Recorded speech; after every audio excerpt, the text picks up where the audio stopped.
Mr. President, we're making history today in the Senate because this is the first global warming bill that has reached the floor for a full debate and vote.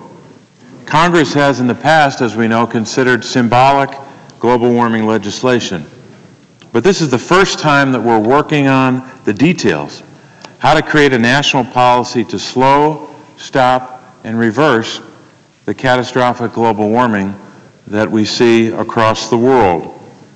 And at the same time, this legislation and this debate could not be more important to our economy and our national security. This bill is very simple. There's a lot of complexity to it, obviously, but at its core, it's very simple. It's about creating jobs, first of all. It's about protecting God's creation, and it's also about enhancing our national security and indeed the world's security. It's not a perfect bill, but it's a good bill on which to build a national program to reduce greenhouse gas emissions. I do want to commend several members of the Senate, Senators Lieberman and Warner, Senator Boxer, and so many others who have worked so many years on this legislation, and especially worked in the last year, in the last 6 months, to bring this to where we are today. These senators, with help from other members of the United States Senate, have crafted a bill that includes all of the major policy issues that we must address. The cost to American families, job creation, worker protection, focusing on developing nations that will soon be the largest emitters of carbon, and keeping America competitive internationally. This bill also, at its core, recognizes and celebrates the best of the American spirit. We're confronting challenges in this bill, no doubt about that, but we're confronting challenges with American innovation, American ingenuity, and the can-do spirit of the American people, the skill of the American people, leading the world in confronting a difficult challenge. So I think that's something we should recognize, that this is a good opportunity for the American people not only to confront the crisis of global warming, but also to create jobs, to build a stronger economy, to reduce our dependence on foreign oil, and to do something very significant on the question of what happens to our planet. Now, the authors of this bill have worked to include a number of things that are important to me, especially a program in this bill that is critical to the security of American workers, the Climate Change Workers Assistance Program. In short, what this program will do is make sure that workers who are adversely affected will have wages, they will have health care benefits, and they will have the intensive training that they need to make the transition that will happen to some of our workers. This program will also provide a link between creating new manufacturing jobs of the future and helping transition to those new jobs of the future over time. This program is also a safety net intended to give American families peace of mind that they will not be left behind as we build a new economy with these new jobs. And that's the key point. Americans have called on us to take action and to prevent global warming. And they're willing to do a lot of the hard work to implement a national program to secure our collective future. And together we can do this.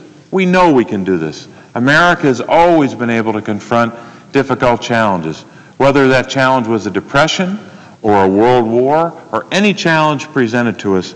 We can meet those challenges just like we're meeting the challenge that is global warming.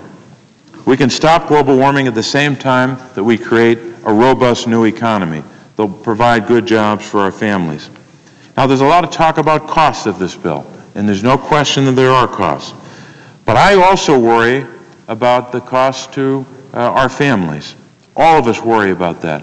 People are working so hard just to make ends meet.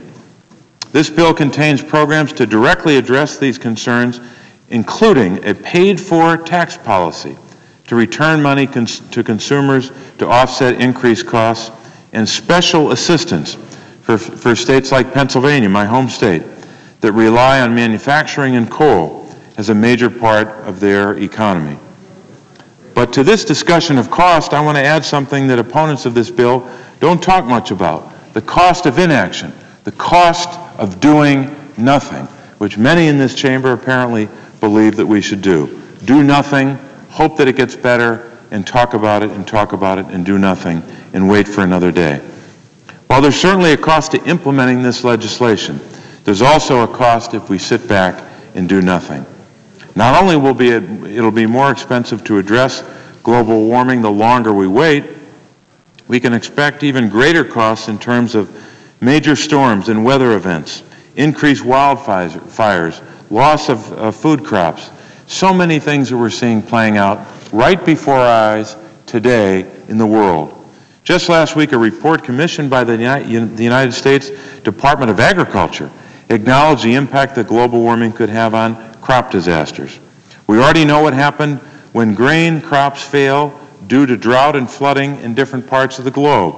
It's happening right now. Lack of crops and increased cost of staples like wheat and rice are causing food riots in some countries.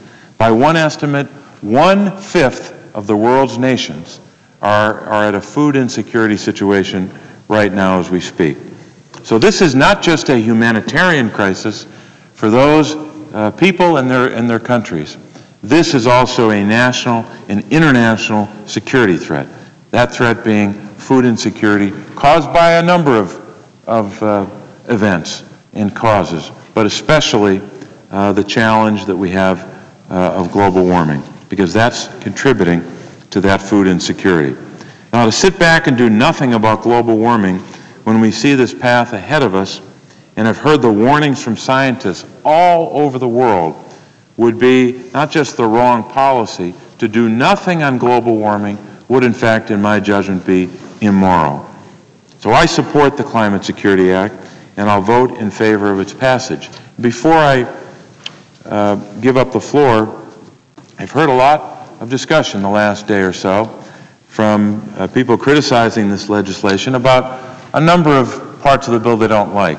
But one of the things they keep pointing to is gas prices. And Senator Boxer and others have used the chart that talks about the price increase of gasoline since President Bush has been in office, an exorbitant increase in the cost of gasoline.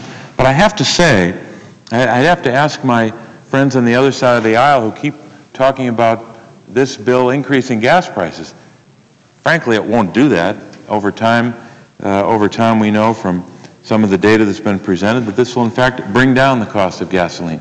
But let's just say that they're really concerned about this part of the legislation. Let's just say that they're trying to make their point about gas prices.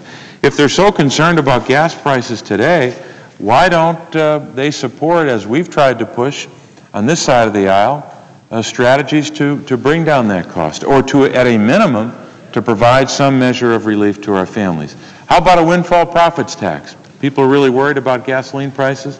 Why don't the critics of the bill support that? Why don't the critics of the bill, if they're so worried about families and gas prices, and not only support a windfall profits tax, but support measures that we have introduced already, and I hope we can have a vote on this, to focus on excessive speculation that's in the market right now. So there's a lot we can do right now to bring down the cost of gasoline, or at least try, but it seems that the other side of the aisle wants to talk about bringing gas prices down and don't want to do it.